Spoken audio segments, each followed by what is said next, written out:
ज्या ज्या वेळेला वेळ मिळेल याच्याही पलीकडे वेळात वेळ काढून तो किल्ला कसा जतन करून ठेवता येईल, जो या पुढच्या मुलांना भविष्याला बघता येईल, चांगलं कसं करता येईल, त्याची पडझड झालेली कुठे दुरुस्ती करता येईल, त्याची जगाला ओळख कशी करून देता येईल, याच्यासाठी दिवस रात्र करणाऱ्या दुर्ग संवर्धन संस्थेपैकी जी आमची शिवराज युवा प्रतिष्ठान या आमचा जो परिवार आहे त्याचे सगळे सहकारी इथे उभे आहेत, त्या सगळ्यांना एकदा नतमस्तक होतो आणि माझ्या कामाला मी सुरुवात करतो.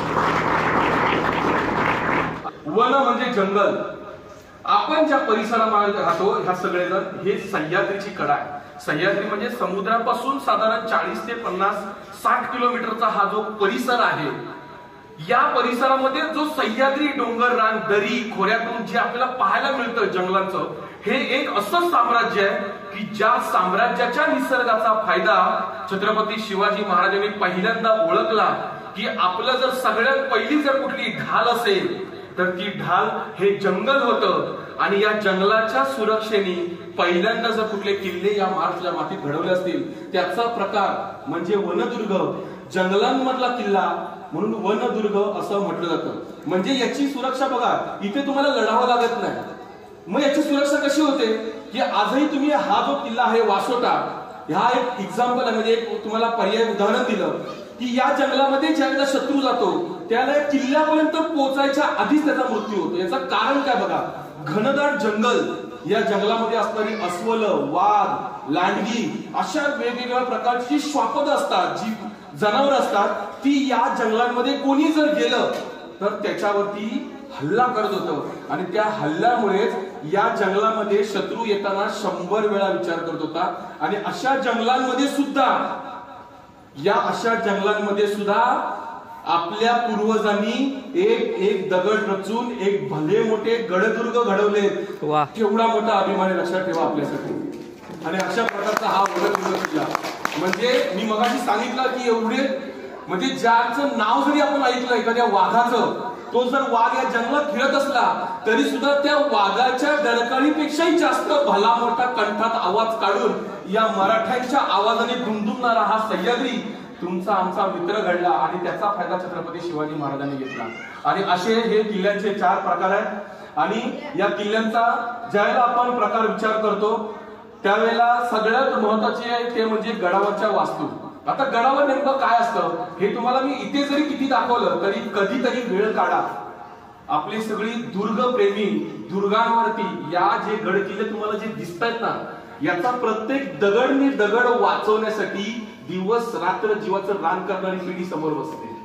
आता हे तुमच्याकडे बघून का नाही सांगत आहे माहितीये का, तुम्हाला आम्हाला हे आज दिसतंय, पण ही तुमची जी पिढी आहे ना, जी जन्माला घातलेली आजची, हे सगळं आजही जाणते.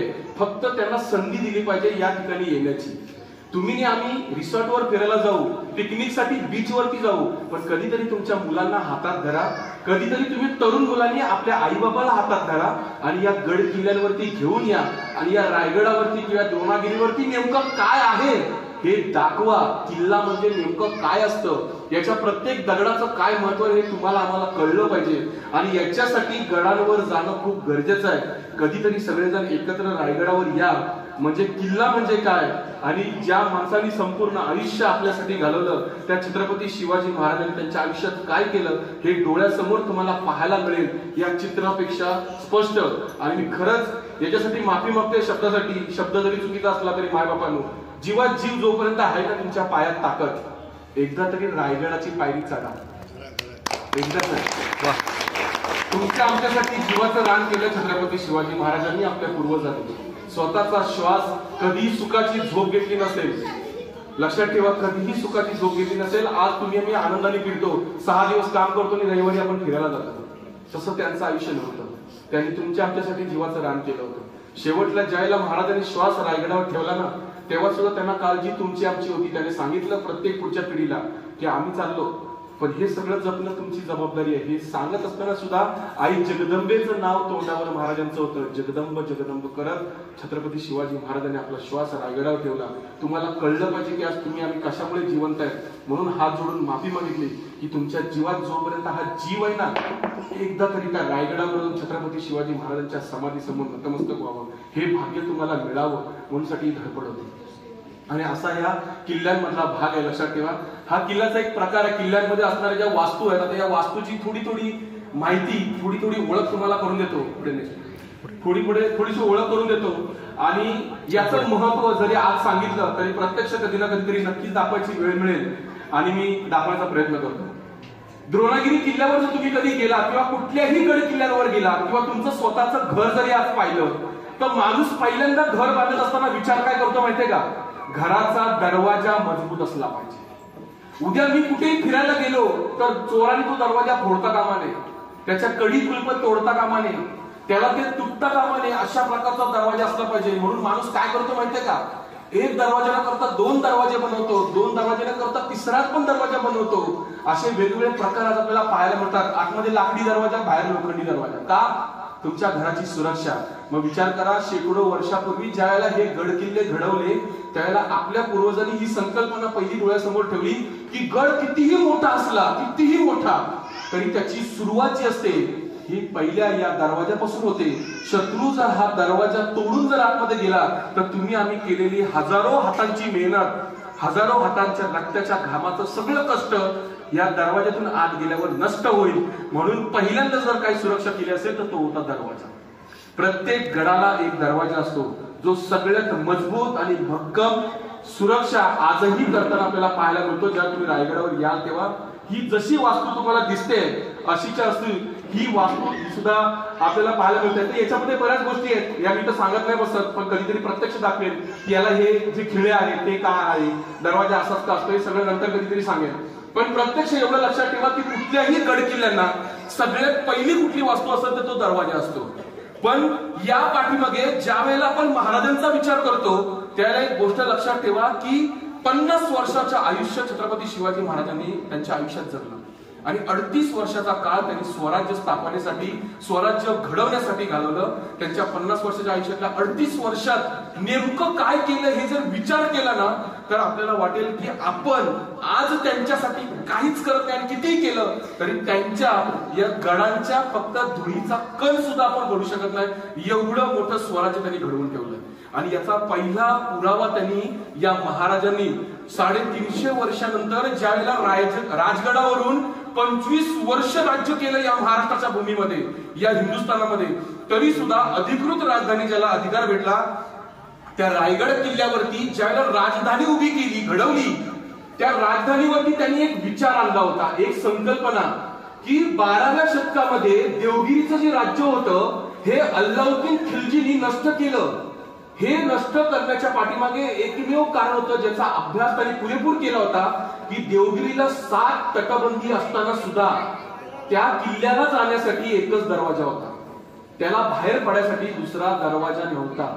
आजही तुम्ही घराला जर पुढचा दरवाजा असेल तर पाठीमागे आपण दरवाजा ठेवतो, कारण पुढून जर काही दरवाजा लॉक झाला किंवा काय अडचण असेल तर आपण पाठच्या दरवाजाने बाहेर जाऊ शकतो. अशी आज आपल्या घराची स्थिती असते. याचं पाठीमागे नेमकं कारण काय असतं लक्षात ठेवा. हा महाराजांनी विचार केला की उद्या हे रायगड आपण घडवतोय, राजधानी साधी गोष्ट नाहीये, ज्याला आपण दिल्ली बोलतो, जे संपूर्ण भारताचं राज्य कारभार जिथून चालतं ते दिल्ली हे राजधानीचं केंद्र आहे. तसंच या संपूर्ण हिंदुस्थानाचं जे राज्य होतं हे या रायगडावरून चालत होतं आणि त्या रायगडाची राजधानी होती आणि त्या राजधानीचा हा दरवाजा होता. महाराजांनी विचार केला एक दरवाजा जर असेल आणि उद्या जर शत्रू हे तोडून आतमध्ये आला तर संपूर्ण गडावरती संपूर्ण राजधानी शत्रूच्या ताब्यात जाईल आणि स्वराज्य संपेल, केलेली मेहनत नष्ट होईल. म्हणून महाराजांनी त्यावेळेला एक शब्द लिहिला होता की गडास एक दरवाजा थोर अयब असावा. म्हणजे याचा अर्थ काय? दोष. गडाला जर एक दरवाजा असेल ना तर तो गड दोषी ठरतो, म्हणजे तो संकटात येऊ शकतो. म्हणून महाराजांनी या रायगडावरती दुसरा दरवाजा घडवून घेतला, ज्या दरवाजाला सुद्धा नाव मराठ्याच्या रक्ताला शोभेल असं होतं. त्याचं नाव होतं वाघ दरवाजा. वाह. आजही त्या दरवाजाचं ज्या वेळेला तुम्ही महत्व जाणून घेता बघा, महाराजांनी 1656 मध्ये जावळी घेतल्यानंतर या रायगडाची निर्मिती केली आणि तिथून 9 वर्ष राज्यकारभार केला. त्याच्यानंतर छत्रपती संभाजीराजांनी राज्यकारभार केला. पण एवढं बांधकाम रायगडाचं घडल्याच्या नंतर तो दरवाजा फक्त एकच दिवस आणि एकाच क्षणाला उपयोगाला आला. तो क्षण होता ज्यावेळेला या रायगडाला विडा पडला. बघा, महाराजांनी घडवलेला दरवाजा महाराजांच्या मृत्यूनंतर, महाराजांच्या नंतर छत्रपती संभाजी महाराजांना ज्या वेळेला संगमेश्वरमध्ये कैद केलं गेलं, त्या कैदेच्या नंतर या रायगड राजधानीला वेढा पडला आणि छत्रपती राजाराम महाराज रायगडावरती अडकून पडले. छत्रपती संभाजी राजांच्या पत्नी गडावरती होत्या, अष्टप्रधानांपैकी काही लोक होती. या सगळ्यांमध्ये स्वराज्य खूप महत्वाचं होतं. स्वराज्याचा राजा हा त्याच्यामध्ये अडकलेला होता. छत्रपती संभाजी राजांना कैद केलं, इकडे राजाराम राजे रायगडाच्या वेढ्यामध्ये अडकले आणि हे सगळं शत्रूंनी ठरवलं होतं की सगळेच राजे जर मराठे संपवले तर आजपासून मराठ्यांचं राज्य त्या भूमीवरती संपून जाईल. आणि हा शत्रूचा जो काही कट होता हा छत्रपती शिवाजी महाराजांनी कितीतरी वर्ष आधी ओळखला होता, म्हणून रायगडाला दुसरा दरवाजा घडवून घेतला होता. आणि तोच दरवाजा 1689 मध्ये फक्त एका दिवसासाठी उपयोगाला आला. लक्षात ठेवा, एका दिवसासाठी छत्रपती राजाराम राजे रायगडावरून त्या दरवाजातून निसटले आणि तामिळनाडूमध्ये जिंजीमध्ये गेले आणि तिथून स्वराज्य चालवलं. एका दरवाजाने स्वराज्य जपलं. लक्षात ठेवा, राजाला जपलं. किती मोठा विचार होता या दरवाजाच्या पाठीमागे.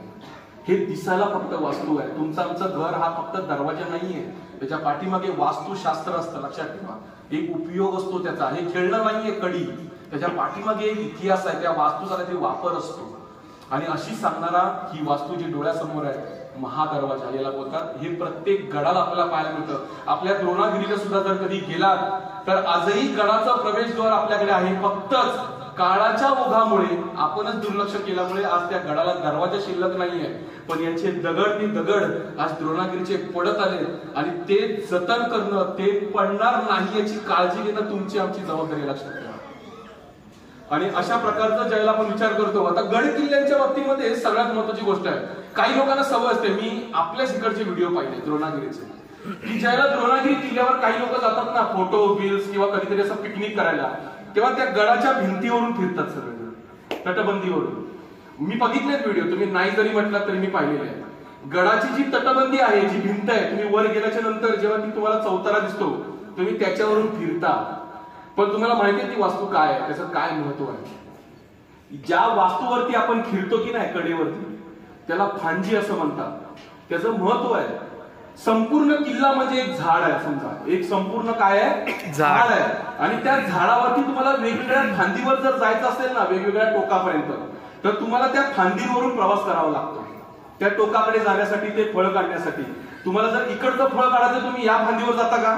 नाही, त्याच फांदीवर जाणार. तसं या गडावरती ज्या दिशेला तुम्हाला फिरायचंय, ज्या दिशेला तुम्हाला युद्ध लढायचंय, ज्या दिशेकडून दुसऱ्या दिशेकडे लक्ष ठेवायचंय, त्या ठिकाणी जाण्यासाठी, एका जागेवरून दुसऱ्या ठिकाणी जाण्यासाठी, सैनिकांसाठी, मावळ्यांसाठी, गडावर फिरण्यासाठी एक तटबंदीवरती एक जागा असते, ज्याला झाडाच्या फांदीप्रमाणे एक नाव आहे, त्याला फांजी असं म्हणतात. कारण एका ठिकाणावरून दुसऱ्या ठिकाणी जाण्यासाठी, भिंतींवर फिरण्यासाठी, लक्ष ठेवण्यासाठी, रात्रीचा पहारा ठेवण्यासाठी सैनिकांसाठी ही भिंत बांधलेली असते, ज्याला फांजी असं म्हणतात. आता ज्या वेळेला द्रोणागिरीवर त्या डोंगरावरती जेव्हा फिराल ना परत तटबंदीवर, तेव्हा लक्षात ठेवा की तुम्ही जिथे चालताय ना त्या ठिकाणी शेकडो वर्षापूर्वी मावळ्यांची पावलं लागलेली आहेत, सैनिकांची पावलं लागलेली आहेत. त्या जागेचं पावित्र्य राखणं, त्याची सुरक्षा ठेवणं, तिथे कचरा न टाकणं, न थुकणं, हे तुमचं आमचं कर्तव्य. लक्षात ठेवा, ती थुकायची जागा नाहीये, ती प्लास्टिक कचरा टाकायची जागा नाहीये. स्वतःचं घर जसं स्वच्छ ठेवतो तसे एक गड किल्ले स्वच्छ ठेवणं तुमचं आमचं कर्तव्य. लक्षात ठेवायचं. आणि अशाच प्रकारची वास्तू ज्यावेळेला आपण बघतो गड किल्ल्याच्या बाबतीत, त्यावेळेला पुढची, आता याच्यामध्ये एक महत्वाची गोष्ट आहे, तुम्हाला इथे एक समूह दिसतोय. गड किल्ले किंवा कुठलेही, मी गडांचा विचार नंतर सांगतो. घर ज्यावेळेला आपण बांधतो त्यावेळेला तुम्हाला सगळ्यांना साधी गोष्ट कळते. घर बांधायचं असेल तर सगळ्यात पहिला माणूस कसली सोय करतो माहितीये का? पाण्याची. त्याचं कारण काय असं माहितीये? तुम्ही जे सिमेंट कालवणार असणार, जो माल लावणार असणार, जे कारागीर काम करणार असणार, त्यांना लागणारं पाणी, या गडाच्या बांधकाम, या घराच्या बांधकामासाठी लागणारं पाणी, हे सगळ्यात पहिलं महत्वाचं आहे. मग तुमचं घर आज फक्त हे 2x2 किंवा 2x6 गुंठ्यामध्ये दिसतं, पण हजारो एकर एवढा मोठा डोंगर ज्यावेळेला घडवायचा असतो, तेव्हा हजारो कारागीर, हजारो गवंडी, पाथरवट, वेगवेगळ्या प्रकारचे मावळे याच्यामध्ये काम करत असतात. आणि या मावळ्यांना किंवा त्या कारागिरांना, त्या कामगिरांना ज्यावेळेला हे दगड घडवायचे, ज्यावेळेला ती वास्तू उभारायची आहे त्यावेळेला काम करण्यासाठी जे तहान लागल्यावर पाणी लागतं ना, ते महाराजांनी पहिलं बघा, हे मी इथलं सांगत नाहीये, महाराजांनी लिहून ठेवलेलं आहे स्वतः. उदक पाहून गड बांधावा हा महाराजांचा शब्द आहे सर. उदक पाहून गड बांधावा. गड बांधत असताना सगळ्यात पहिली कुठली सोय करायची असेल तर पहिली पाण्याची. पहिली सोय कसली करायची? पाण्याची. जर पाणी नसेल तर गड बांधायचाच नाही. आणि जर शक्य असेल तर जर झरे लागत नसतील तर पावसाचं पाणी जे पडतं ते साठवण्याची तजवीज करावी आणि ते पाणी सुरक्षितरित्या योग्य पद्धतीने त्याचा वापर करावा आणि ते जतन करून ठेवावा हा शब्द छत्रपती शिवाजी महाराजांचा आहे. आज तुम्हा आम्हाला पाण्याचं महत्व कळत नाही. आपण नळ चालू ठेवतो, किती पाणी उडवतो, पण पाणी अडवा आणि पाणी जिरवा ही पहिली संकल्पना छत्रपती शिवाजी महाराजांनी या भूमीवरती राबवली होती. हे तुम्हाला कळलं पाहिजे. आज गड किल्ल्यांवरती फिरा आणि गडाच्या पायथ्याशी गावामध्ये जाऊन पहा. इव्हन मी सांगतो रायगडासारख्या एवढ्या मोठ्या राजधानीच्या किल्ल्याच्या पायथ्याशी जा, बरीच लोक गेले, त्यांना विचारा.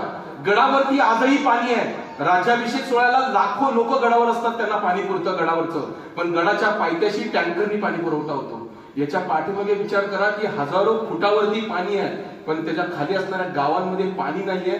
म्हणजे पाण्याचं महत्व महाराजांनी किती ओळखलं होतं लक्षात ठेवा.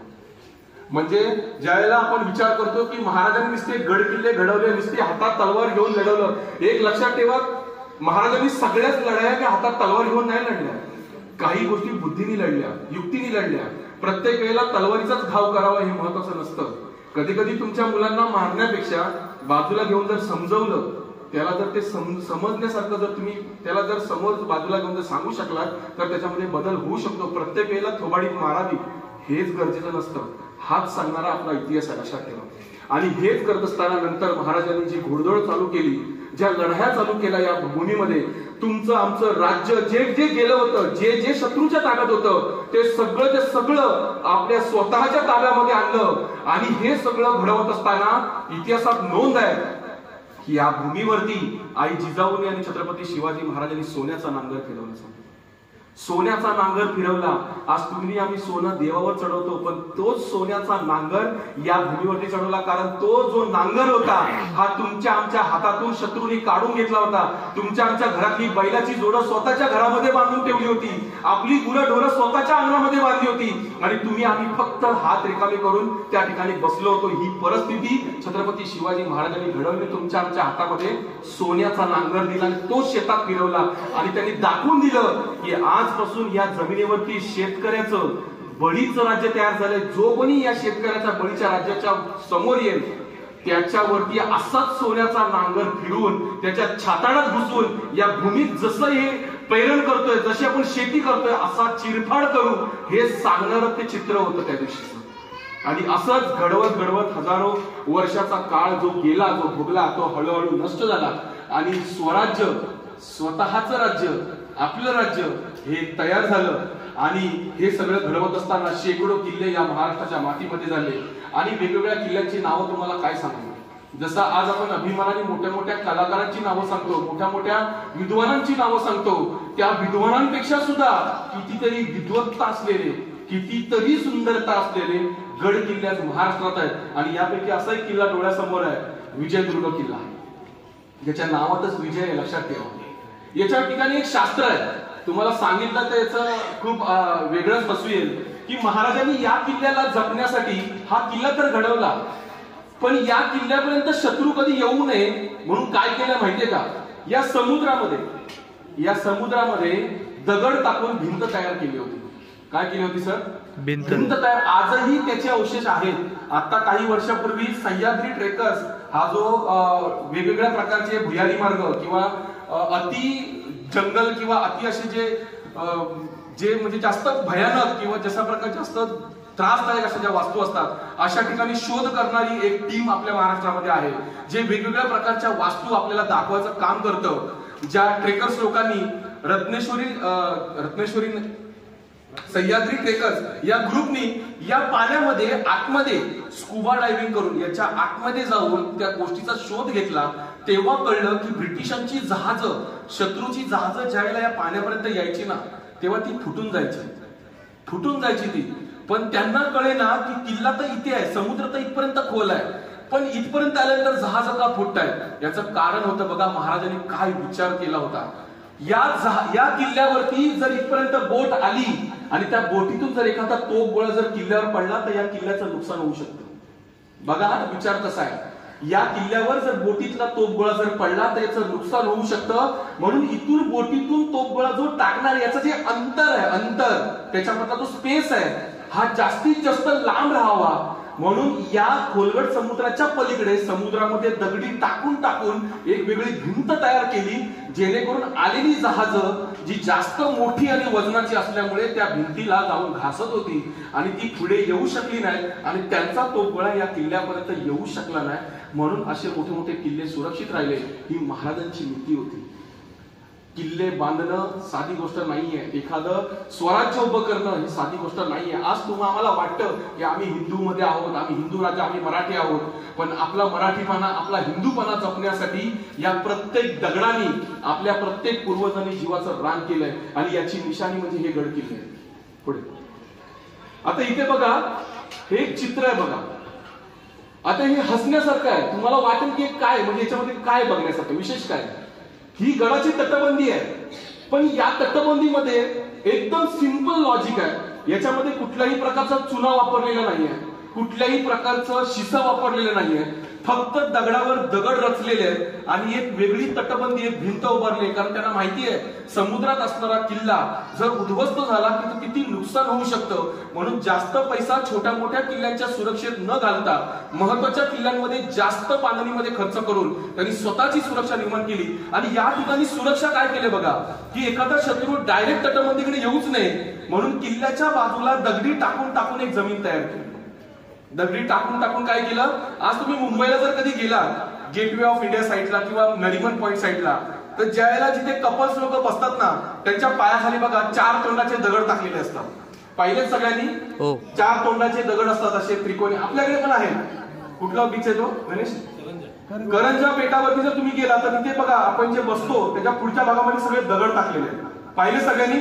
ते दगड कशासाठी टाकलेले माहितीये का, की समुद्राच्या लाटांचा जो स्पीड असतो, जो वेग असतो हा कुठेतरी कमी व्हावा आणि समुद्र किनाऱ्यामध्ये असणाऱ्या वास्तूला धोका होऊ नये, ते पाणी वर चढू नये, त्याचा वेग कमी होते, परत पाठी रिटर्न जावं, त्याचा धोका होऊ नये. जरी झाला तरी या दगडांनी त्याचा सुरक्षा करावी, अटकाव करावा म्हणून ते घडवलेले असतात. आणि असंच या गड किल्ल्यांना त्यावेळेला दगडी टाकून छोटी मोठी जहाजं जी असतात ती या तटबंदीच्या आसपास किंवा शत्रू या तटबंदीला, या भिंतीला वरती चढण्यासाठी इथपर्यंत येऊच नये म्हणून किल्ल्यांना काही सुरक्षा बाकीची न करता फक्त दगडी टाकून किल्ल्याला एक सुरक्षा तयार केलेली असते. असे किल्ले आजही पाहायला मिळतात.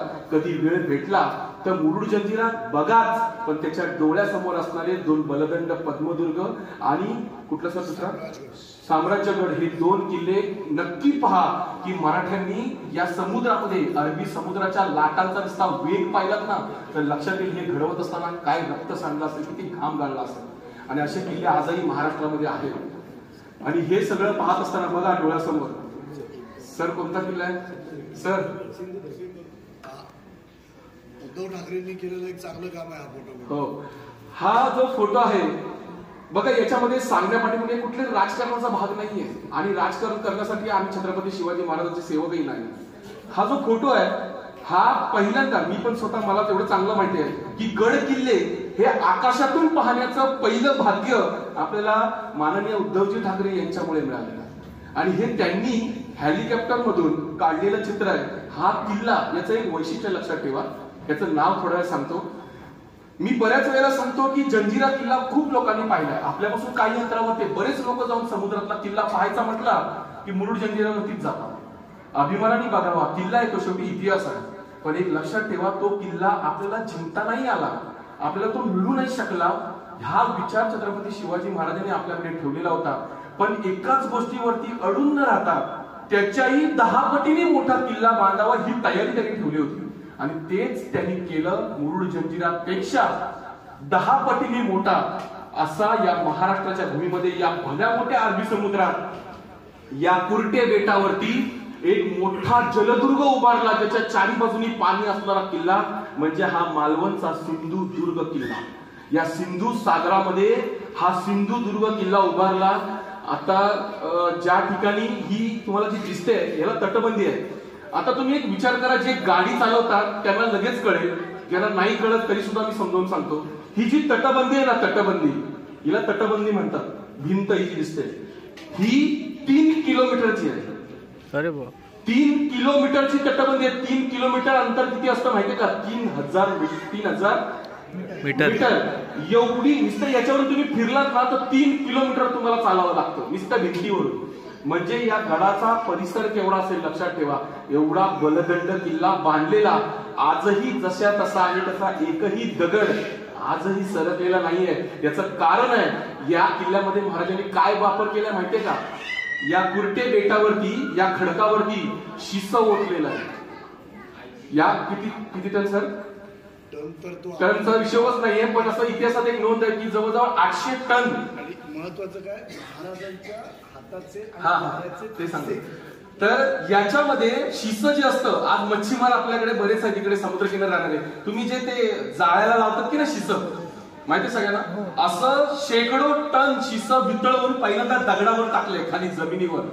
त्याचं कारण काय माहितीये का? की उद्या जर कधी भूकंप झाला किंवा धरणीकंप झाला किंवा काही झालं तर एक वेळ खालचा दगड फुटेल, सरकेल, पण त्याच्यावर जी पट्टी बनवलेली आहे शिष्याची ती कधीच तुटणार नाही आणि वरचा किल्ला हा शाबूत राहील. हा सगळ्यात मोठा उद्देश महाराजांचा होता. म्हणून नुसता दगडावर विश्वास न ठेवता त्या दगडावर शिस ओतून त्याच्यावर हा किल्ला घडवला.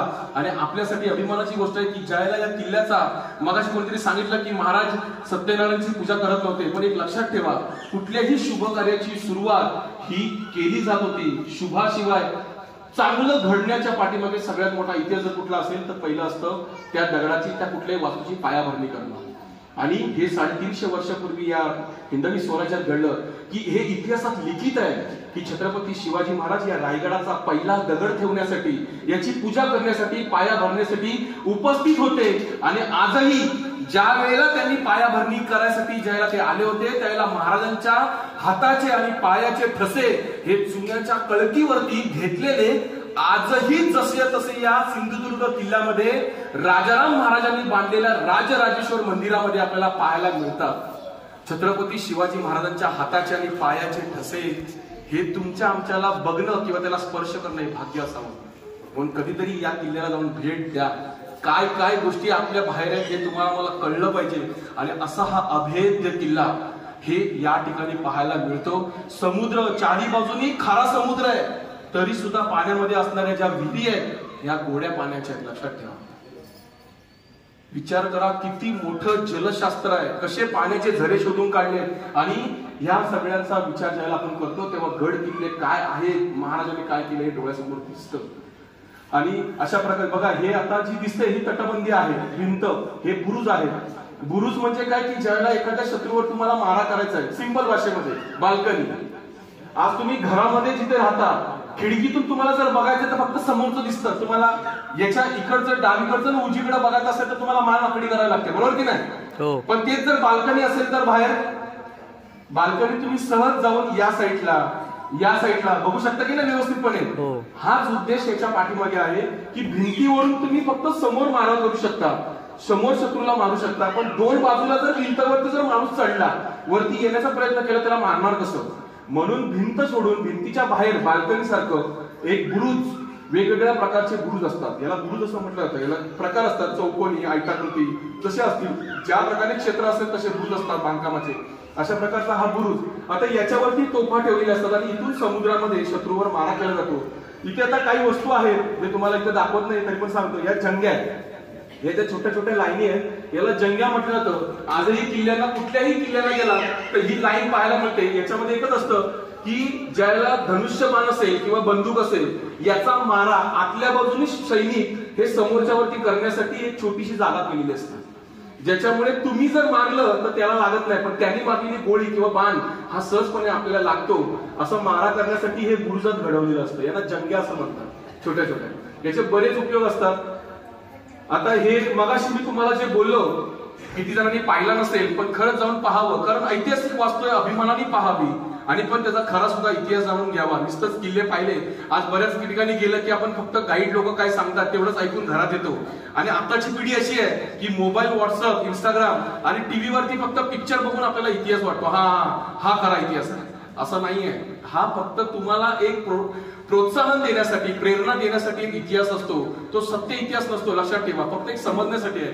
अशा प्रकारचा हा जो पाण्यामध्ये असणारा किल्ला, मगाशी सांगितलं की भला मोठा सिंधुदुर्ग घडवण्याच्या पाठीमागे महाराजांचा जर पहिला कुठला उद्देश असेल तर तो होता सागरी जलदुर्ग जंजिरा. लक्षात ठेवा, हा आहे मुरुड जंजिरा किल्ला. बघा चारी बाजूनी पाणी आणि मधी हा छोटासा जो तुम्हाला दिसतोय हा किल्ला आहे. आता जाता म्हणजे या किल्ल्याच्या पुढे नंतर माहिती सांगता येण्या पाठीमागे अजून एक सांगतो की बरेच लोक आजही या किल्ल्यावरती जातात किंवा गेले असतील, पण नेहमी गोष्ट लक्षात ठेवा, आधीच आणि नंतरच सांगतो की हा किल्ला आधी सुद्धा मराठ्यांचा होता आणि ज्या वेळेला या किल्ल्यावरती मराठ्यांचं रक्त सांडलं, कोंडाजी फर्जंद या आपल्या मावळ्याचं, सरदार आणि सुभेदाराचं रक्त ज्या वेळेला सांडलं, त्या प्रत्येक क्षणापासून ते देश स्वतंत्र झाल्याच्या नंतर सुद्धा हा किल्ला स्वराज्यात सामील झाला. हा किल्ला आपला आहे. हा कुठल्याही सिद्धीने जरी ह्या भिंती उभारल्या असल्या तरी याचा प्रत्येक दगड आज तुम्हाला नक्की तिथे गेलं सांगेल की मला जबरदस्तीने घडवलंय, पण या ठिकाणी मराठ्यांचा, आगरी कोळी राजाचा, रामनगरच्या राजाचा या ठिकाणी एक किल्ला होता ज्याला मेढे कोट असं म्हटलं जातं. आणि तो रामनगरच्या कोळी राजाला मारून, म्हणजे आज या समुद्र किनारी ज्या एका कोळी राजाचं राज्य होतं त्याला या सिद्धीने मारलं, त्याचा वध केला, त्याला मारून, त्याला फसवून या ठिकाणी या भिंती उभारून स्वतःचा एक पाण्यामध्ये किल्ला उभारला, ज्याला आज आपण मुरुड जंजिरा असं म्हणतो. बघा, माहित नाही इतिहास, फक्तच किल्ले बघायचे आणि यायचं एवढंच माहिती असतं. आणि असा इतिहास हे समजणं, यासाठी गड किल्ल्यांवर जाणं खूप गरजेचं आहे. असे हे किल्ले महाराष्ट्रामध्ये बरेच, सांगायला गेलं तर खूप वेळ जाईल. हे बुरुज आहे, मगाशी दाखवलं बघा. आता हे समोरच्या बाजूने आहे, हा समुद्र आहे आणि ही जी जागा दिसते या ठिकाणी तोफा ठेवलेल्या असतात.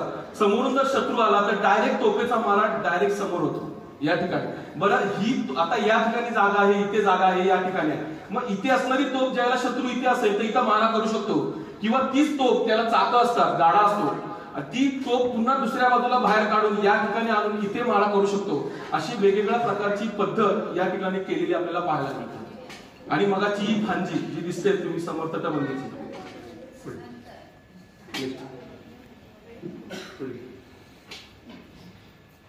आता एक महत्वाची गोष्ट आहे.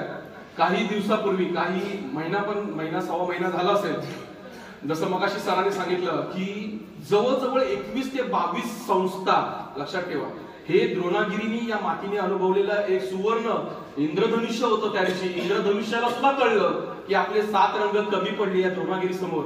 हे त्या दिवशी पाहिलं सर सगळ्यांनी. इंद्रधनुष्याला सुद्धा वाटलं असेल की माझे 7 रंग कमी पडले.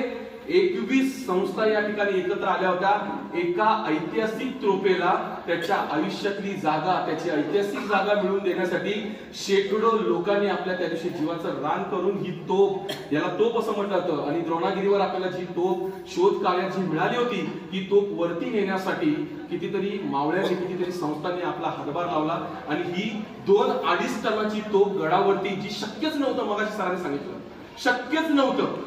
मला सुद्धा ज्यावेळेला कळलं की गडावर वर न्यायचे, मला प्रश्न पडला, ज्या गडाला एक पायरी सुद्धा नाहीये त्या ठिकाणी आपण तोफ नेणं हे किती अशक्य आहे. पण तरी सुद्धा एक प्लॅनिंग होता सगळ्यांचा मिळून, प्रत्येकाचा त्याच्यामध्ये वाटा होता. आणि ही 2 टनाची तोफ गडावरती आज सुरक्षित नेऊन अभिमानाने बसवले, विराजमान केले, अशी ही तोफ आहे. याचं एक वैशिष्ट्य असतं, लक्षात ठेवा. आज तुम्ही आम्ही हत्याराचा वापर करतो. पूर्वीच्या काळी मोठ्या मोठ्या वस्तू उद्ध्वस्त करण्यासाठी, पाडण्यासाठी, आग लावण्यासाठी किंवा उद्ध्वस्त करून वाट लावण्यासाठी या हत्यारांचा वापर केला जात होता. वेगवेगळी हत्यार होती आपल्याकडे, छोट्या तोफा, मोठ्या तोफा, लांब पल्ल्याच्या तोफा, वेगवेगळ्या प्रकारचे गोळे आगीचे, गोपनीचे गोळे आगीचे, असे कितीतरी प्रकार पाहायला मिळतात. पण त्यातली सगळ्यात जर जलद गतीने मारा करणारी जर कुठली गोष्ट असेल, आजच्या काळामध्ये सीमेवरती ज्याला आपण रणगाडा बोलतो, रणगाडा माहितीये सगळ्यांना, बॉर्डर पिक्चर पाहिलं का? त्याच्यामध्ये जो रणगाडा दाखवलाय ही आत्ताची टेक्निशियन आहे किंवा आत्ताचं यंत्र आहे. पण पूर्वीच्या काळी असं यंत्र नव्हतं. त्याच्यामुळे एका ठिकाणावरून दुसऱ्या ठिकाणी तुम्हाला एखादं लढाऊ हत्यार जर न्यायचं असेल तर ते सगळ्यात मजबूत लढाऊचं हत्यार कुठलं असेल तर ती तोफ होती. आणि या तोफेत आतमध्ये दारू गोळा भरून, दारू म्हणजे पियायची नाही हो, बऱ्याच नवीन पिढीला प्रश्न पडतो. दारू गोळा म्हणजे दिवाळीमध्ये फटाक्याच्या आतमध्ये जे असते की नाही सिल्वर कलरचं, त्याला दारुगोळा असं म्हणतात. त्याच्यामध्ये गंधक असतो, हा अग्नी ज्वालागी पदार्थ असतो, ते याच्यामध्ये भरलं जातं आणि पुढे तो गोळा टाकून वात पेटवली जाते, जसं रॉकेटला किंवा बॉम्बला पेटवली जाते आणि मग तो मारा ज्या ठिकाणी करायचा त्या दिशेला तोफ ठेवली जाते. अशा प्रकारच्या या तोफा आहेत. मगाशी सांगितलं की महाराजांनी तोरणा केल्यानंतर पहिला जर कुठला किल्ला स्वतंत्र पूर्ण जर घडवला असेल आणि जिथून 25 वर्ष राज्य कारभार केला, 25 वर्ष स्वराज्य घडवण्यासाठी घालवली, त्या प्रत्येक दगडाला महाराजांनी घडवला आणि त्याचा हा एक दरवाजा आहे. हा संपूर्ण किल्ला ज्या वेळेला तुम्ही पावसाळ्यात पाहता त्यावेळेला असं दिसतं. सर कुठला दरवाजा आहे? पालीच्या आणि याच्या मधला दरवाजा. हा, तर हा राजगडाचा एक दरवाजा आहे. फक्त ही जी वास्तू तुम्हाला दिसते हा एक दरवाजा आहे. ही पूर्ण बघा, दरवाजा इथे छोटा दिसतोय, मगाशी जेवढा दाखवला हा जवळजवळ आज आपण उभे आहेत ना या पत्राच्या लेवलला, एवढा मोठा दरवाजा आहे नुसता. ते तुम्हाला चित्रात एवढं दिसतंय. याची उंची जवळजवळ 21 फूट असते, 20-21 फूट दरवाजाची, आणि त्याचं लाकूड जवळजवळ एवढ्या जाडीचं असतं, 1.5 ते 2 फुटाचं. आजही गड किल्ल्यांना ती जुनी दरवाजे पाहायला मिळतात, विचार करा. आणि असा प्रकारचा हा दरवाजा आहे, त्याची तटबंदी. हा पावसाळ्यातला राजगडाचा फोटो आहे. हा राजगड आहे, लक्षात ठेवा. गडांचा राजा, राजांचा गड महाराजांनी उभारलेला. आता ही वास्तू बघितल्याच्या नंतर लक्षात येईल सर कुठे ही तुझी सुवेळा माझी. ही सुवेळा म्हणजे राजगडची पूर्व बाजू. आता बघा उगवतो ती सुवेळ, सुवेळा माझी. बरोबर. याचा एक बघा वैशिष्ट्य आहे. राजगड हा जरी टोकाला जरी असला, गडाचा मेन जो गड आहे ज्याला बालेकिल्ला म्हणतात, हा अगदी टोकाला आहे. पण एक लक्षात ठेवा, याच्या पाठीने परत मुद्दाम दुसऱ्या दिशेला जातो.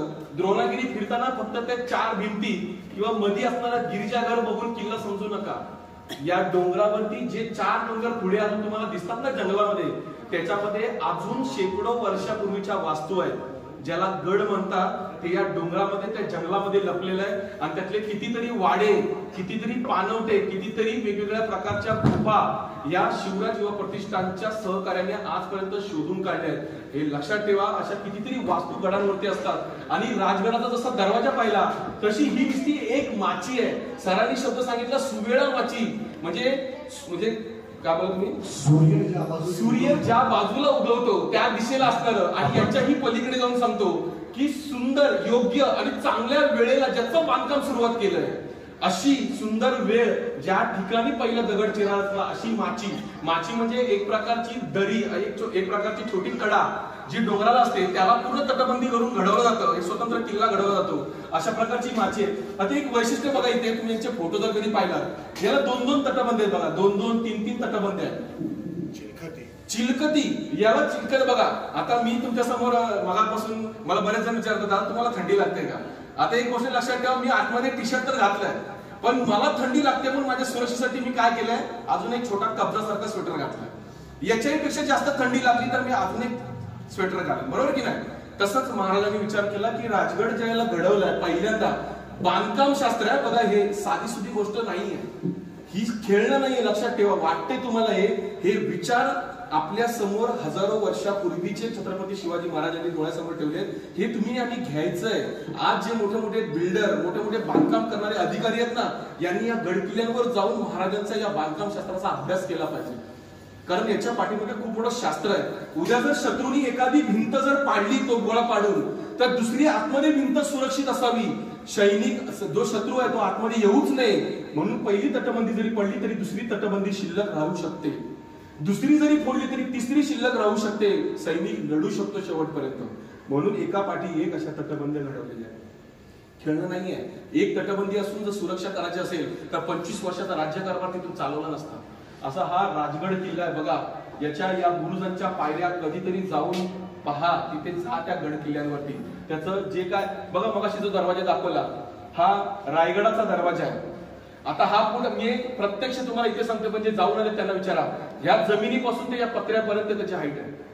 हा जवळजवळ 21 फूट दरवाजा आहे. लक्षात ठेवा, हा खूप मोठा दरवाजा आहे. याचं वैशिष्ट्य आहे. आता दरवाजाचं पण एक वैशिष्ट्य थोडक्यात सांगून जातो. मॅडम फार चालेल ना बोललं तर? हो. इथे समोर जे तुम्हाला दिसतंय दरवाजामध्ये, बऱ्याच ठिकाणी गड किल्ल्यांवर काही लोक जातात, पण ते गोष्टी बघून आपण सहजपणे म्हणजे बघितल्यासारखं करतो आणि दरवाजातून आत निघून जातो. कारण आपल्याला त्याच्याशी काय देणं घेणं नसतं. कारण आपण फक्त गड किल्ले फिरायला गेलेलो असतो, फिरणं हेच आपलं काम. पण तुम्हाला माहितीये का या दरवाजाला हे खिळे कशासाठी लावले? पूर्वीच्या काळी हे मोठे मोठे दरवाजे आहेत ना, हत्तीच्या साहाय्याने तोडले जात होते. मोठे मोठे हत्ती आणायचे आणि त्या हत्तीने अशी धडक द्यायची आणि त्या धडकेने काय व्हायचं, हे दरवाजे तुटायचे. लक्षात ठेवा, कारण तेव्हा ताकदवर जर कुठला प्राणी असेल तर तो हत्ती होता. आणि हत्ती हे 10-10, 12-12, 20-20, 18-18 फुटाचे हत्ती आपल्याकडे आजही कर्नाटकामध्ये 16-16 फुटाचे हत्ती पाहायला मिळतात. एवढे बलदंड जुने हत्ती आहेत. मग या 12-12 फुटांच्या हत्तीला धडक बसावी, त्यांनी या दरवाजाची सुरक्षा करावी त्याच्यापासून, म्हणून या ठिकाणी खिळे लावले. त्याला अंकुश असं म्हणतात. म्हणजे हत्तीला या डोक्याचा जो भाग असतो, तुम्ही आज एखाद्या कुत्र्याला किंवा मांजराला जर जवळ घेतला आणि त्याच्यावर जर स्पर्श केला तर ती एक संवेदना असते. त्याला कळतं की हा माणूस माझ्यावर माया करतोय. काय कळते? जनावराला कळतं. लक्षात ठेवा, आज तुम्हाला आम्हाला कळत नाही हा स्पर्श, पण जनावराला कळतो. आणि तसंच हत्तीला सुद्धा या ठिकाणी जर तुम्ही काही केला तर त्याला लगेच वेदना होते, संवेदना होते आणि त्याच ठिकाणी त्याला स्पर्श व्हावा या खिळ्यांचा, म्हणून हे खिळे लावलेले बरोबर हत्तीच्या लेवलला. हे खाली नाही लावलेत बघा. एवढा वेळ फुकट नाही घालवायचा आहे, एवढा खर्च फुकट नाही घालवायचा आहे. जेवढी हत्तीची उंची आहे त्याच मानाला हे खिळे लावलेले आहेत, खाली लावलेले नाहीयेत. आणि अशा प्रकारचे खिळे लावलेले आहेत या ठिकाणी. आणि एवढा मोठा दरवाजा आहे. मी नेहमी सांगतो की आजपर्यंत मी असं ऐकलंय की हिरकणी गडावर जाण्याच्या गोष्टीवरून काही लोक सांगतात, काही लोक महाराजांचा इतिहास सांगताना सांगतात की गडाचे दरवाजे सूर्य उगवल्यावर उघडायचे आणि सूर्य मावळल्यावर बंद व्हायचे. पण हे सत्य नाहीये. लक्षात ठेवा, हा नियम होता स्वराज्याचा.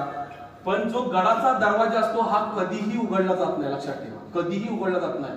उघडतं फक्त हा दिंडी दरवाजा. लक्षात ठेवा, हा दरवाजा नेहमी बंद असतो. जर विचार करा, हा दरवाजा घरासारखा जर उघडा ठेवला तर किती हजारोच्या संख्येने जर शत्रू आला तर या दरवाज्यात घुसायला त्याला वेळ नाही लागणार. म्हणून हा दरवाजा नेहमी बंदच असतो. सूर्य उगवल्यावर उघडतं काय माहितीये का? हा दिंडी दरवाजा. हा दरवाजा कधीही उघडला जात नव्हता. लक्षात ठेवा.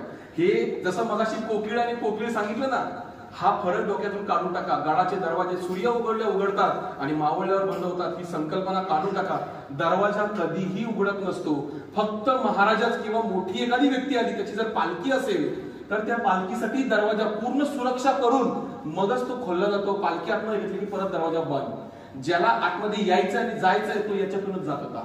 बरं, दुसरी गोष्ट, गडावरचा घोडा कधी गडावर जात नव्हता. आपल्याला असं वाटतं की घोड्यावर बसून गडावर जायचे. हे डोक्यातून काढून टाका, हा इतिहास नाहीये. डोंगराच्या खाली जे घोडे वापरते घोडे वेगळे असतात आणि ज्याला फक्त पालखीचा मान आहे असा जो अधिकारी असेल किंवा कोणी असेल त्यालाच फक्त पालखीतून वरती घेऊन चालत जायचं. बाकीचे सरदार, सुभेदार, मावळे हे सगळे गडावर चालत जात होते. कोणी घोड्यावरून जात नव्हतं. गडावर वापरण्यासाठी घोडे वेगळे असायचे. म्हणजे विचार करा, आज आपल्याला हे असं कळतं की घोडा गडावर जातो, असं नसतं. लक्षात ठेवा, वरचे घोडे वेगळे, खालचे घोडे वेगळे. आणि या दोघांमध्ये मावळे चालतच प्रवास करत होते. आजही रायगडाच्या बाबतीत लिखित आहे की नाणे दरवाजामध्ये आलेली पालखी फक्त महाराजांची वर जात होती, बाकीचे सगळे नेसणीच्या मार्गाने, रायगडाच्या वेगवेगळ्या मार्गाने वरती चालतच जात होते. ही इतिहासात आजही नोंद आहे आणि हे आपल्याला कळलं पाहिजे. असा प्रकारचा हा दरवाजा आहे. राजगड हा तोरण आहे सर, हे आहे ना झुंजार माची आहे. तर मगाचीच वास्तू आहे. आपण जो गड किल्ला मगाशी जो पाहिला किल्ला त्याची झुंजार माची आहे. आता याच्यामध्ये एक वैशिष्ट्य आहे. मगाशी मी तुम्हाला विजयदुर्ग दाखवलं की नाही, हा वरून स्पॉट आहे त्याचा. ड्रोनच्या साह्याने काढलेला फोटो आहे वरच्या बाजूने आकाशातून. मगाशी आपण इकडून समोरून पाहिला या साईडला. आता हा वरून कसा दिसतोय पहा. बांधत असताना नुसता किल्ला नाहीये, बघत असताना या गोष्टी विचार करा. मधी एक किल्ला आहे बघा, मधी हा समोर एक किल्ला आहेच मधल्या भागात. इथे त्यांची सदर आहे, महत्वाची वास्तू इथे आहे. पण या सगळ्या परिसराची सुरक्षा करण्यासाठी एक पहिली तटबंदी आहे जी आपल्याला दिसते. आणि याच्या बाहेर जमिनीच्या बाजूने अजून एक दुसरी तटबंदी आहे. आणि याच्याही बाहेर अजून एक तिसरी समुद्राच्या बाजूला, समुद्र या बाजूला सुरुवात झाल्यामुळे पुन्हा दुसरी तटबंदी बनवलेली आहे. आणि याच्याही बाहेर अजून एक चौथी तटबंदी घडवलेली आहे, भिंत. बघा, किल्ला एखादा जपायचा असेल ना तर किती सुरक्षा होती त्या काळी. म्हणून आज हे किल्ले सुरक्षित राहिले. हे लढले शत्रूशी. याचं कारण आहे की एका मागे एक अशा या भिंती या बांधलेल्या पाहायला मिळतात. आणि अशा प्रकारची वास्तू या विजयदुर्ग किल्ल्यावरती वरच्या साईडने आपल्याला पाहायला मिळते. कारण तुम्ही जर गेला तर हा प्रवेशद्वार आहे, इथून आतमध्ये गेल्यानंतर आपण असा प्रवेश करतो या किल्ल्यामध्ये. पण वरच्या बाजूने किल्ला कसा असतो हे दाखवण्याच्या पाठीमागचा हा उद्देश आहे. मगापासून जो काही मी माझ्या कंठातून तुमच्यापर्यंत जे काही सांगत आलो किंवा माझ्या गुरूंनी जे काही सांगितलं किंवा त्यांच्या पोटतिडकीने जे तुमच्यापर्यंत पोहोचवायचा प्रयत्न केला, जी मुलं जीव तोडून करतायत, तुम्हाला आम्हाला जे कळतंय, या सगळ्या पाठीमागे एकच जागा आहे, एकच स्थान आहे, एकच चित्र आहे, आणि ते रायगडावरती 350 वर्षापूर्वी घडलं, जे हिंदवी स्वराज्याचं पहिल्यांदा सिंहासन 32 मन सोन्याचं सिंहासन घडलं. त्या सिंहासनावरती आपले रयतेचे राजे, तुमचे आमचे छत्रपती शिवाजी महाराज अभिमानाने आदराने विराजमान झाले. ही जागा म्हणजे रायगडावरचं सिंहासन. ही जागा रायगडावरती आजही जशी दिसते तशी त्या ठिकाणी आहे. कधीतरी या ठिकाणी जाऊन पहा की महाराजांचा दरबार कसा भरत होता, महाराज कसे बसायचे, कसं राज्यकारभार चालायचा. हेच ते 32 मन सोन्याच्या सिंहासनाची जागा, हीच ती मेघडंबर, हाच ती जागा, हाच तो चौतर आहे ज्या ठिकाणी महाराज बसायचे. आणि ही रायगडावरची वास्तू आहे. रायगडावरची याला मेघडंबर असं म्हणतात. राजाचं छत्र, छत्रपती शिवाजी महाराजांचं छत्र. म्हणून मी नेहमी सांगतो, महाराजांची मूर्ती ज्यावेळेला आपण कुठेही बसवतो तेव्हा महाराजांना नुसतं बसवायचं नसतं, त्यांच्या डोक्यावर छत्र असलं पाहिजे. लक्षात ठेवा, तुमच्या घरामध्ये एखादा पाहुणा आला त्याला तुम्ही उभं ठेवत नाही, त्याला बसवता. तसं आपल्या छत्रपती शिवाजी महाराजांच्या डोक्यावर नेहमी छत्र असलं पाहिजे. लक्षात ठेवा, ते कधी असं ऊन वारा पाऊस आणि धुळीमध्ये कधी दिसता कामा नये, ही काळजी आपण घेतली पाहिजे आपल्या देवाऱ्यासारखी. अशा प्रकारचं हे सिंहासन आहे. ही वास्तू तुम्हाला सांगायला नको, याच्या पाठीमागे एकच नाव घेतलं नुसतं, बाजीराव मस्तानी, की तुम्हाला ही वास्तू लगेच कळेल. कोण सांगेल काय आहे? शनिवार वाडा. हा सुद्धा एक जमिनीवरचा किल्ला आहे. भुईकोट, भुई म्हणजे जमिनीवरचा किल्ला. पुण्याच्या अगदी मध्य भागामध्ये हा किल्ला पाहायचा कधीतरी. आणि ज्यांचं नाव आज आपण नुसतं पिक्चर म्हणून पाहिलं ना तुम्ही, बाजीराव मस्तानी, यांचा घडलेला सगळा इतिहास या प्रत्येक दगडाच्या आतमध्ये संपूर्ण इतिहासामध्ये नोंद केला गेला. तेच ही वास्तू म्हणजे शनिवार वाडा, जिथून पेशव्यांनी आपल्या या महाराष्ट्राच्या भूमीमध्ये जे राज्य चालवलं ते इथून चाललं. अशा प्रकारचा हा भुईकोट किल्ला. आणि अशा प्रकारची ही शेकडो वर्षाची घोडदौड, शेकडो वर्षाच्या लढाया छत्रपती शिवाजी महाराजांनी या भूमीमध्ये केल्या आणि स्वतःचं राज्य निर्माण केलं. आणि यामध्ये कितीतरी सवंगड्यांनी, 18 पगड जाती आणि 96 कुळी मराठा, अशा वेगवेगळ्या सगळ्यांनी मिळून, कुठल्या एका व्यक्तीने नाही, सगळ्यांनी मिळून हे स्वराज्य घडवलं होतं. लक्षात ठेवा. म्हणून महाराज नेहमी सांगायचे, मी जरी शिवाजी असलो तरी माझा प्रत्येक मावळा शिवाजी. हे महाराजांचं वाक्य आहे. एवढं महत्व होतं प्रत्येक मावळ्याला. आज आपण मावळ्याचा ड्रेस घातला ना किंवा छत्रपती शिवाजी महाराजांचा ड्रेस जर घातला नसता तरी काही ना गर्व वाटतो, हा मी शिवाजीची भूमिका करतो, एवढं बोलायला माणसं तयार होतात. आपण या मावळ्यांच्या सुद्धा पायाची धूळ करून नाही. लक्षात ठेवा, मावळा घडणं सुद्धा तुमच्या आमच्या नशिबात नाहीये. कारण तुम्ही आम्ही छत्रपती शिवाजी महाराजांसाठी काय केलं? आज आपण देऊळ बांधलं, किती लोकांनी या देवाची सेवा केली, किती लोकांनी तिथे जाऊन देवा केलं, किती लोकांनी तिथे साफसफाई केली. हा देव, हे देऊळ हे तुमचं नाहीये? हे ज्यांनी बांधलं त्यांनीच सेवा करावी असं आहे का? तुमचा आमचा देव आहे, सगळ्यांचा आहे, सगळ्यांनी जपलं पाहिजे. ते तुमचा आमचा धर्म आहे, आपलं कुळ आहे, आपला आवडतं आराध्य दैवत आहे. आपण सगळ्या गोष्टींनी तिथे सगळ्यांनी एकत्र झालं पाहिजे, हे सांगणारा आपला धर्म आहे. आज ते बाबा किती वर्ष झाले या जागेचं, मी आल्यानंतर जेव्हा जागा पाहिली, ही मंदिर ती मंदिर, त्याच्यावरती असणाऱ्या सगळे अधिष्ठानाच्या जागा, एक व्यक्ती सगळं ती साफ स्वच्छता सूत्र, त्याची प्रत्येक गोष्टीची काळजी घेतोय. केवढी मोठी सेवा आहे. अहो, ज्या वेळेला आपण छत्रपती शिवाजी महाराज किंवा कुठल्याही देवाच्या समोर उभा राहतो तेव्हा 2 प्रकारची फुलं असतात समोर, 2 प्रकारची. एक असतात जमिनीवर ठेवलेली आणि एक असतात गळ्यामध्ये. गळ्यातली फुलं जमिनीवरच्या फुलांमध्ये ज्यावेळेला विचार करतात ना, बोलतात एकमेकांशी, तेव्हा जमिनीवरची फुलं विचारतात की मी जमिनीवर काय, मी गळ्यात का नाही. त्यावेळेला गळ्यातली फुलं काय बोलतात माहितीये का? गळ्यामध्ये येण्यासाठी, इथपर्यंत येण्यासाठी स्वतःच्या हृदयातून सुई घुसून घ्यावी लागते. हे गळ्यातली फुलं सांगतात. लक्षात ठेवा. आणि तुम्हाला जर याची सेवा आयुष्यभर करून जर प्रामाणिकपणे खरंच आपल्या देवाची, आपल्या आईवडिलांची सेवा करायची असेल, महाराजांची सेवा करायची असेल, तर हृदयातून सुई घुसून घ्यावी लागते. तर तुम्ही जमिनीवर नाही, त्या जागेपर्यंत जा. लक्षात ठेवा. आणि हेच आपला देव, आपला कुळ, आपला सगळं संस्कार, या संस्कृती आपल्याला हेच सांगत असते.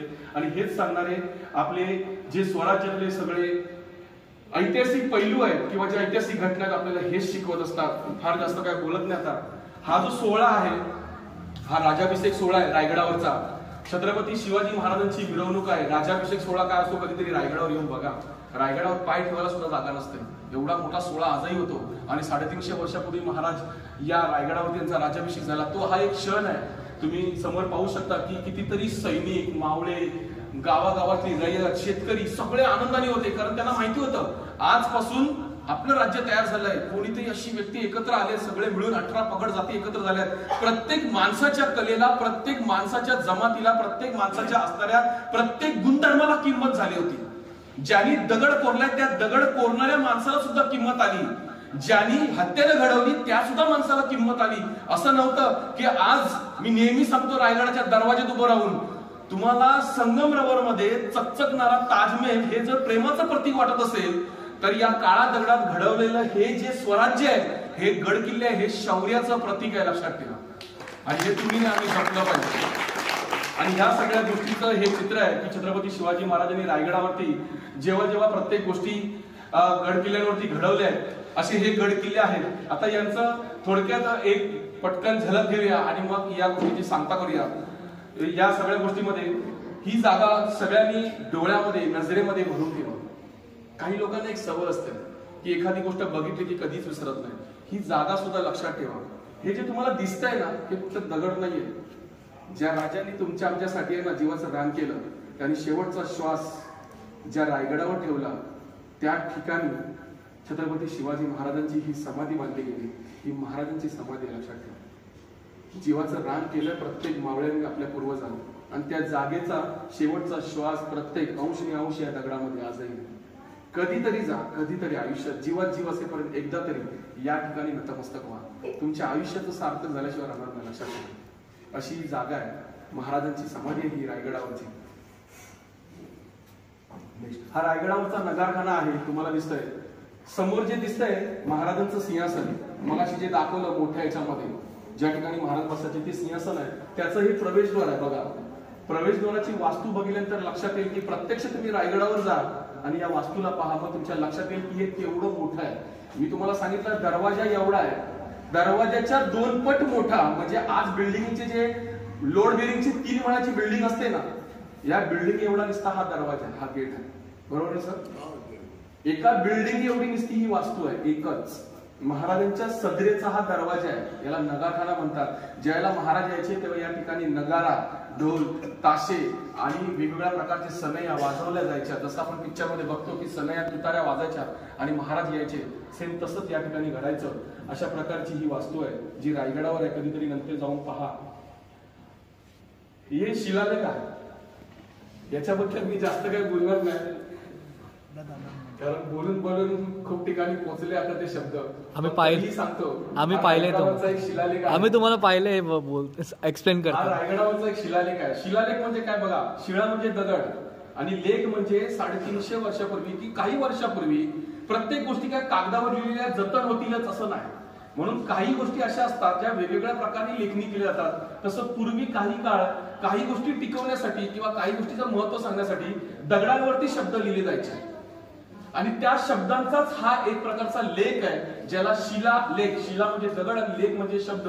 अशा प्रकारचा हा शिलालेख आपल्याला रायगडावर आणि बऱ्याच किल्ल्यांवर वेगवेगळे शिलालेख पाहायला मिळतात. जसा हे मला खरंच कौतुकाने सांगावंसं वाटतं की मगाशी माझ्या कानामध्ये कोणीतरी येऊन सांगितलं, आणि हे आम्हाला माहिती होतं आधी, कारण काही दिवसापूर्वी आम्ही त्याचं पाहणी केली होती की जे गणपतीचं मंदिर कुठल्या गावात हो, कुठलं रानवड ना, रानवड नावाच्या गावामध्ये जे गणपती मंदिर आहे, तुम्ही गेलेत का सगळे कधी? हो. तुम्ही गेलेत का सगळे गावाले? अहो गेलेत की नाही? गणपतीचं, विनायक गणपतीचं जे मंदिर आहे, कधी पुन्हा आता गेला तर आतमध्ये गेल्याच्या नंतर गणपतीला एक वळसा मारा. बघा, लक्षात ठेवा काय सांगतोय. हे तुमच्या गावाचं महत्व आहे का सांगतोय बघा. त्या गणपतीला जेव्हा तुम्ही वळसा माराल ना, त्या गणपतीच्या पाठीवरती पाठच्या बाजूला एक दगड आहे मोठा ठेवलेला, त्याला गधेगळ असं म्हणतात. याच प्रकारचा एक शिलालेख त्याच्यावरती आहे. बघा, हे तुम्हाला मला माहित नाही, सांगतोय, उद्या जाऊन आठवणीने बघा. त्या गणपतीच्या पाठी एक मोठा दगड आहे, त्या दगडावरती जवळजवळ 17 ते 18 ओळीचा एक मोठा असा शिलालेख आहे. आणि त्या शिलालेखाचं वाचन केलं, याचे पुरावे आम्ही जाऊन पाहिल्याच्या नंतर लक्षात आलं की त्यामध्ये असणाऱ्या गावांच्या उल्लेखापैकी एक गाव होतं नागाव. बघा, केवढा मोठी गोष्ट आहे, तुम्हाला पण माहित नाहीये. त्या दगडावरती हजारो वर्षापूर्वी, म्हणजे तो गधेगड 9व्या शतकातला असेल, 9व्या ते 10व्या शतकापासून या गदेगाळाची सुरुवात आहे. तो कुठल्या शतकातला असेल त्या दगडावरती या आपल्या नागावचं, या गावाचा उल्लेख असणं म्हणजे कुठेतरी त्या शिलालेखावरती दगडावरती नागाव या गावाचा उल्लेख आहे, या आपल्या गावाचा. म्हणजे या गावाला केवढा मोठा इतिहास पूर्वी असेल. म्हणजे त्या दगडावरती असा उल्लेख आहे की पूर्वी या ठिकाणी जी प्रसिद्ध महादेवाचं जे स्थान होतं त्यापैकी एक स्थान या नागावमध्ये होतं. बरोबर की नाही? आणि आज ते कुठेतरी या जमिनीच्या खाली गाडले गेले. ते महादेवाचं मंदिर असेल, ते स्थान असेल, या आपल्याच गावाच्या हद्दीमध्ये असल्याची नोंद या दगडावरती आहे. तिथे त्या गणपतीच्या पाठी जाऊन तो शिलालेख बघा. त्याचं पूर्ण प्रत तिथे आहे. त्या मालकाचे तुम्हाला जर भेटलं, ते मंदिराचे मालक ते दाखवतात. त्याचं पूर्ण मराठी भाषांतर केलेलं आहे. त्यात तुमच्या गावाचं नाव आहे आणि काय लिहिलंय हे तुम्ही स्वतः जाऊन पहा. हा इतिहास आहे, लक्षात ठेवा. हे कळणं गरजेचं आहे. अशा प्रकारचा शिलालेख आहे. या शिलालेखाचं मी जास्त काही सांगत नाही. ज्यावेळेला रायगडावर कधी समोर याल त्यावेळेला मी सांगेन नक्की. या शिलालेखामध्ये छत्रपती शिवाजी महाराजांचा जो राज्याभिषेक झालाय 6 जून 1674 त्याचा उल्लेख केलेला आहे. आणि याच्यानंतर रायगडावर काय काय घडवलं हे सगळं लिहिलेलं आहे. ते कोणी घडवलं हे हिरोजी इंदळकर यांचं नाव लिहिलेलं आहे. आणि याच्या पलीकडे शेवटला एक वाक्य लिहिलंय. मगापासून मी तुम्हाला जे सगळं दाखवलं ना, हे सगळं जे जे घडवलंय महाराष्ट्रात किंवा या भूमीवरती, त्याच्यासाठी आपल्या पूर्वजांसाठी वाक्य लिहिलंय की यावं चंद्र दिवा करोती विलसत. हे शब्द रायगडावर प्रत्यक्ष आल्यानंतर कधीतरी दाखवेल. हे शब्द कधीतरी जवळ, हा शिलालेख नेटला सुद्धा आहे, गुगलवर सर्च करा आणि हे वाक्य पहा. याच्यावर लिहिलंय यावं चंद्र दिवा करोती विलसत. जो पर्यंत या जगामध्ये चंद्र आणि सूर्य उगवणार आणि मावळणार तोपर्यंत या जगात हे जेवढं सगळं काही जे घडवलंय हजारो शेकडो हातांनी, हे गड किल्ले, हे स्वराज्य आणि हिंदवी राज्य हे चंद्र सूर्य असेपर्यंत राहणार, टिकणार, हे सांगणारे हे वाक्य लक्षात ठेवा. आपल्या पूर्वजांनी लिहिलं हो, छत्रपती शिवाजी महाराजांनी हे तुमच्या आमच्यासाठी लिहून ठेवलं. हे दगडावरती कोरलेले शब्द नाहीये, तुमच्या आमच्यावर ठेवलेला विश्वास आहे महाराजांनी. हे तुम्हाला आम्हाला कधी कळलं नाही. आम्हाला फक्त शिवाजी एवढंच कळलं. आजही आपण शिवाजी बोलतो. तुम्ही तुमच्या बापाला कधी नावाने हाक मारता का? नाही. आजपासून लक्षात ठेवा, छत्रपती शिवाजी महाराज म्हणत असताना एक तर शिवराय म्हणा किंवा छत्रपती शिवाजी महाराज म्हणा, ही सवय जर तुम्ही लावली तर ही उद्या मुलं म्हणतील ना, तर ही सुद्धा मुलं उद्या शिवाजीच बोलतील. हा बदल तुम्ही आम्ही केला पाहिजे. आदर करणं हे शिकवणं गरजेचं आहे. आपल्या सगळ्यांचा जन्माचं मूळ आहे ते लक्षात ठेवा. म्हणून छत्रपती शिवाजी महाराजांचं नाव आदराने एक नेहमी वाक्य सांगतो, मला ते सांगूसच वाटतं, जे जगाने केलं ते छत्रपती शिवाजी महाराजांनी कधीच केलं नाही. आणि जे छत्रपती शिवाजी महाराजांनी केलं ते जगाला कधी जमलंच नाही. आणि म्हणून आज शेकडो वर्ष झाले छत्रपती शिवाजी महाराजांचं संपूर्ण जग आदर करतं. लक्षात ठेवा, हे एका गोष्टीसाठी. म्हणून तुम्हालाही सांगतो, तुम्ही कुठल्याही क्षेत्रामध्ये काम करा, कोणी वेल्डर आहे, कोणी इंजिनियर आहे, कोणी डॉक्टर आहे किंवा काही करत असेल, तुम्ही जे जे काम करत असाल ते काम असं करायचं की त्याची बरोबरीच दुसरं कोणी करता कामा नये, असं काम करायचं. आणि हेच सांगणारं आपलं स्वराज्य आहे, आपला इतिहास आहे. अशा प्रकारची वास्तव. पाण्याचे टाकेत बघा गडावरचे, केवढे मोठे मोठे पाण्याचे. तुम्ही जर द्रोणागिरीवर गेलात तर हे दाखवायची गरजच नाही. द्रोणागिरीच्या पाण्याचे हौद जर तुम्ही बघितलं, ज्याला भाऊ बहिणीचं टाकं बोलतात, त्याची लांबी रुंदी बघा. किंवा असे कितीतरी हौद अजून गडावरती आहेत. त्यातले कितीतरी हौद या मुलांनी स्वतःच्या हाताने साफ केले. त्याचा पहिला उद्देश काय माहितीये का? ज्यावेळेला हे पाण्याचे टाके साफ करायला घेतले, पूर्ण मातीने काढले होते, या सगळ्यांचा एकच उद्देश होता, माणूस जरी पाणी नाही प्यायला तरी चालेल, पण जे जंगलांमध्ये वावरणारे पशु पक्षी आणि प्राणी आहेत त्यांना पाणी पुरावं, यासाठी या मुलांनी ते पाण्याचे टाके साफ केले. त्यांच्यासाठी पहिलं या मुलांसाठी सोपं नाही आहे. तुमच्या घरामध्ये एवढा खड्डा जरी केलेला जर साफ करायचा असेल किंवा ते गार्डन सरळ करायचं असेल ना, तर त्यासाठी 10 महिने लागतात. कोण करतंय, तो पैसे खर्च करतोय काय, सिमेंटला, लादीला, याच्यासाठी वेळ जातो. पण या मुलांनी विचार नाही केला कोण आम्हाला काय देईल, वेळात वेळ पडेल तसे घमेले फावडे करून ती सगळी माती बाहेर काढून आज त्याच्यामध्ये असं सुंदर पाणी साठवलंय. आणि खरोखर हे मला त्यांनी दाखवलं सुद्धा की आता इथे जनावर खाली उतरून या कट्ट्याच्या इकडे खालच्या साईडला येऊन आज गुरंढोरं पाणी देतात. हे मी स्वतः पाहिलं, तुम्ही जाऊन पहा. अशा प्रकारची वास्तू आहे, पाण्याचे हौद येते. असे गडावरती भरपूर वास्तू आहेत. पुढे बरं, एक नेहमी सांगतो, आवर्जून अभिमानाने सांगायचं आहे, आपण जे महाराजांचे चेहरे आज पाहतो ना, हा महाराजांचा खरा चेहरा आहे. लक्षात ठेवा. मगाशी त्यांनी सांगितलं की एका मुसलमानाने महाराजांचा चेहरा घडवला, असं काही नाहीये. बरेच महाराजांचे जवळजवळ 11 एकदम महाराज स्वतः समोर असतानाचे पाहिलेल्याचे चित्र, अशी 11 चित्र आज उपलब्ध आहेत. आणि ती वेगवेगळ्या प्रकारची चित्र, जसं महाराजांनी सुरतेवरती छापा टाकला, त्या सुरतेमध्ये असणाऱ्या काही लोकांनी सुद्धा महाराजांचं चित्र घडवलं, वेगवेगळ्या देशातल्या शत्रूंनी सुद्धा घडवलं. तुम्ही आम्ही हा विचार नाही करायचा कोणी घडवलं, तुम्ही आम्ही हा विचार करा शत्रूंनी छत्रपती शिवाजी महाराजांचा जर चेहरा जर लक्षात ठेवून घडवला असेल तर तो चेहरा जतन करून ठेवणं, जपणं, त्याचं सौंदर्य, त्याचं अस्तित्व जपणं तुमचं आमचं कर्तव्य. लक्षात ठेवा, हे कळलं पाहिजे आपल्याला. या चेहऱ्याच्या पाठीमागे जाऊ नका. या चेहऱ्याच्या पाठीमागे खूप मोठा इतिहास आहे, खूप मोठं महत्व आहे. हे तुम्हाला आम्हाला कधीच कळणार नाही. हे छत्रपती शिवाजी महाराजांचं 11 ओरिजिनल चेहऱ्यापैकी एक चेहरा आहे, जो तुम्ही कुठल्याही सरकारी कार्यालयात जर गेलात तर आपल्याला ती जी फ्रेम असते ती पाहायला मिळते, ती हीच फ्रेम असते. बरोबर ना सर? बरोबर आहे, ती हीच. महाराजांचा राज्याभिषेक सोहळा चालेल ना? नेक्स्ट पुढे ओके. तर अशा प्रकारचे हे गड किल्ले आहेत. दाखवायला गेलं तर खूप आहे, पण हा पडदा कमी पडेल कदाचित, किंवा हा वेळ कमी पडेल, किंवा हा श्वास कमी पडेल, किंवा हे शब्द कमी पडतील, आणि किती बोललं तरी ते कमीच आहे. छत्रपती शिवाजी महाराजांबद्दल फक्त जाता जाता एकच सांगतो, आपला इतिहास आपला अभिमान असतो. लक्षात ठेवा, किती असला तरी, तो छोटा असो वा मोठा, हा आपला अभिमान असतो, आणि तो अभिमान केला पाहिजे. यासाठी सगळ्यात पहिलं, एवढा मोठा धर्माचा कार्यक्रम असताना, एवढा मोठा सोहळा असताना, या ठिकाणी भजन कीर्तन किंवा हरिपाठ हे तर सगळं झालंच, पण त्याहीपेक्षा वेगळं काहीतरी करावं. म्हणून मला ज्या साईबाबा मंदिर ट्रस्ट नागाव या संपूर्ण आयोजकांनी, नियोजकांनी आणि आमच्या विजयदादांनी, आणि इथपर्यंत आणण्यासाठी या उरणची पावलं मला जिथपर्यंत पहिल्यांदा लागली, त्यामध्ये शिवराज युवा प्रतिष्ठानच्या सगळ्या सहकार्याने मला इथपर्यंत आणण्याची, उभं राहण्याची जी संधी दिली, त्यासाठी मी तुम्हा सगळ्यांचं, या सगळ्या साई भक्तांचं, या पायी वारीला जाणाऱ्या प्रत्येक मावळ्याचं, प्रत्येक साई भक्तांच्या चरणाचं जे काय असेल ते कौतुक करतो. आणि जी काय सेवा मी केली, मला जेवढं काही सांगण्याचा प्रयत्न होता ते मी सांगण्याचा प्रयत्न केला, आणि ती सेवा छत्रपती शिवाजी महाराजांच्या चरणी आणि साईबाबांच्या आणि आई भवानीच्या चरणी ठेवतो, आणि जास्त काय बोलत नाही, तेच थांबतो.